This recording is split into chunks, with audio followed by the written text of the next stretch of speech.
আমরা আমাদের নবীকে সবচেয়ে বেশি ভালোবাসি, যিনি আখিরি নবী, যাকে বলা হয়েছে ওয়ামা আরসালনাকা ইল্লা রাহমাতাল লিল আলামিন। আমরা বারবার দেখছি কিছুদিন পর পর কারা যেন কিভাবে এসে আল্লাহ নবীর শানে কটূক্তি করে, নবীকে নিয়ে অশ্লীল ভাষায় গালিগালাজ করে।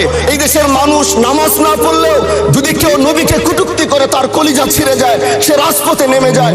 আমি বলবো যারা নবীকে কটূক্তি করে, নবীর নামে গালিগালাজ করে, এদের মৃত্যুদণ্ড, এই আইনটাও যেন বাংলাদেশের এই সংসদ থেকে পাশ করা হয়।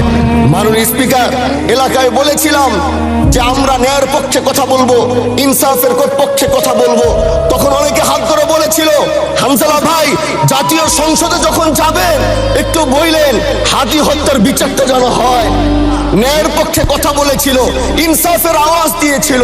আমাদের মতোই যুবক মাননীয় স্পিকার, তিনি এই যে স্বপ্ন বলেছিল এক সুন্দর বাংলাদেশ করবার, রাস্তার ভিতরে সেই স্বপ্ন থামিয়ে দেওয়া হয়েছে। এই বিচার যদি না হয় তাহলে আমাদের মতো আন্দোলনের নিরাপত্তাও রাস্তায় কেউ দিতে পারবে না মাননীয় স্পিকার।